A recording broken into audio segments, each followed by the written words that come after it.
Yes, so this question says, relative to origin O, the position vectors of points A, B, and C are given by this, and this. Show that OABC is a rectangle. So let me just roughly plot a rectangle. It could be something like this.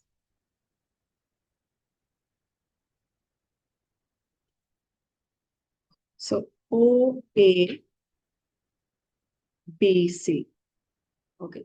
Now, if it's a rectangle, then this side must be equals to this side, and this side must be equal in length to this side. Also, not just that, because that's also true in a parallelogram, but these angles must be perpendicular. Or sorry, these angles must be 90 degrees.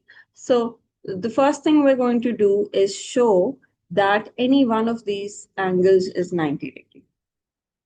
And then prove that the two opposite sides are equal. That's enough information to conclude that this is a rectangle and not a parallelogram. Okay, so let's start with showing that the dot product of OC and CB would be equals to 0. Let's get started. Okay, so OC is already known. That is 3, 4, and minus 7. Let's not write that. Let's find CB now. CB would be OB minus OC. That would be 5. Then negative 2. And then negative 1.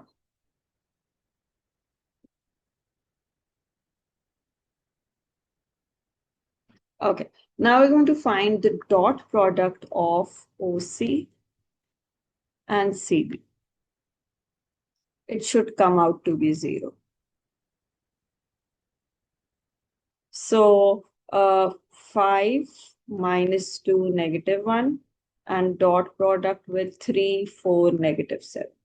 Let's see what do we get. We get a 15 minus 12, minus 8 plus 7. That is not equals to 0. Let me see if there's a mistake somewhere.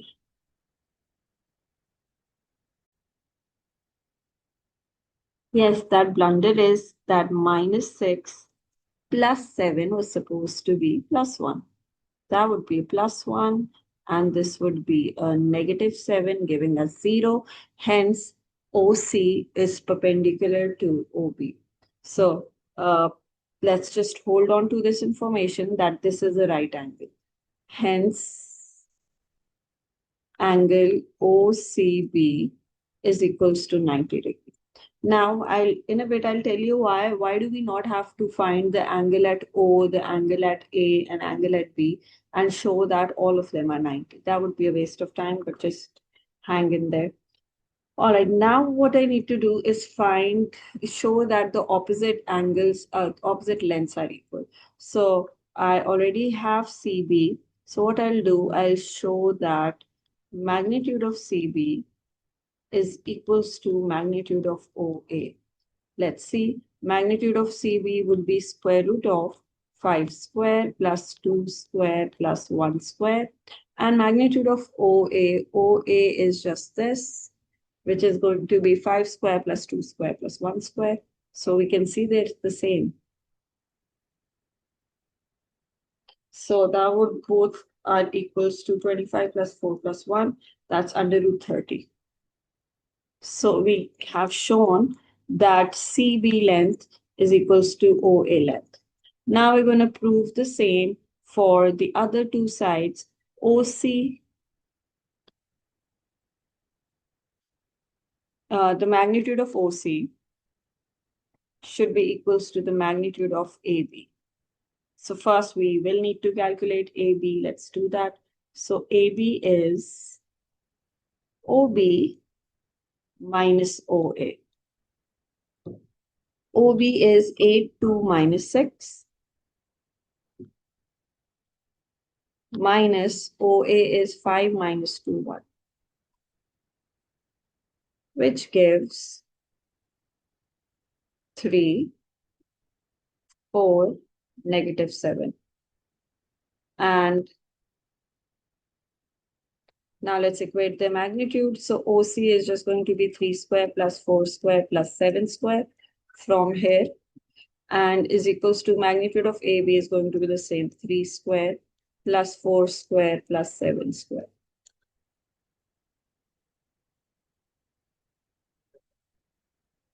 Under root 74 equals to under root of 74. Okay, so now we've shown that this side is equals to this side and this side is equals to this side. So they're either parallelograms or they're rectangles.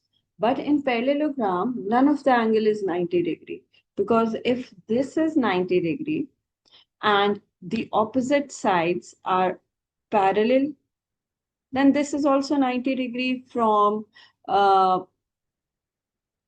interior angles. 180 minus 90 is 90, and this would be 90 and this would be 90. So showing that one of the angles is 90 is good enough to prove that this is a rectangle.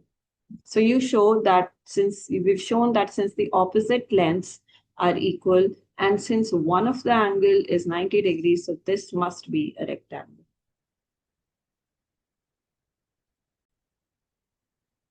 So must write a concluding statement that OC equals AB and magnitude of OA equals magnitude of CB and angle C equals 90 degree. Hence, it must be a rectangle, or hence it is a rectangle. Can't be a parallelogram with one angle being 90. Because if in a parallelogram, one angle is 90, that means all angles are 90 and that makes it a rectangle. Okay, part B. Use the scalar product to find the acute angle between the diagonals OA and BC. All right, so now we need the angle between these two diagonals. So I'll first need AC, the the distance AC, and then OB, the direction of AC, the direction of OB, and then we can find dot product of these directions. Okay, so let's find AC first. So the direction AC is OC minus OA, which is 3, 4 minus 7 minus 5 minus 2, 1. Okay. This direction is minus 2, 6, and a minus 8. Okay, that's the direction AC. All right. So I found this direction. Now I'm going to find this direction, which is BO, and then find their dot product. Okay, so BO is going to be opposite of this. So that would be negative 8, negative 2, and a 6. Now let's find their dot product. So cos theta equals minus 2, 6, minus 8, dot minus 8, minus 2, 6 upon magnitudes of both of these. Let's calculate that.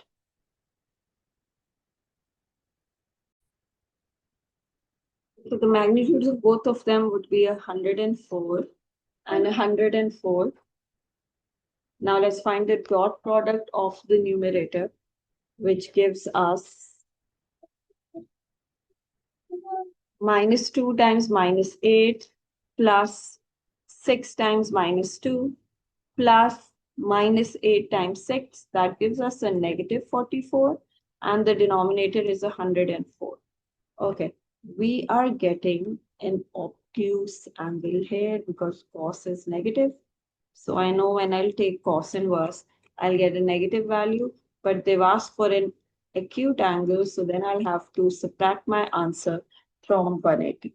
So cos inverse 44 over 104, that gives, sorry, negative value. That gives 115.02, and then we do 180 minus answer, which gives us 64.97,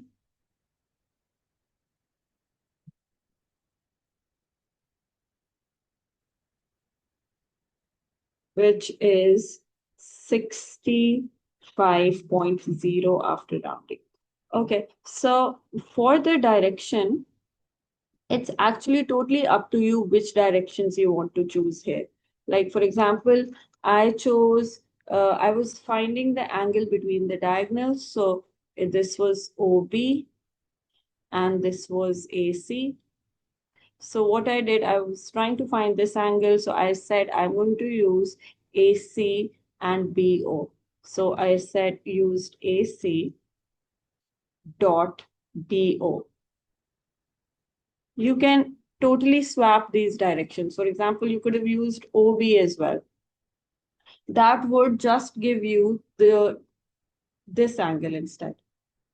So maybe by using OB, you would get an acute angle already, and then you wouldn't have to subtract it from 180 degree. So there's no hard and fast rule about what directions you use here. So I chose to use AC dot OB. You could have chosen CA and BO or whatever works for you. You would still get the same acute angle in the end.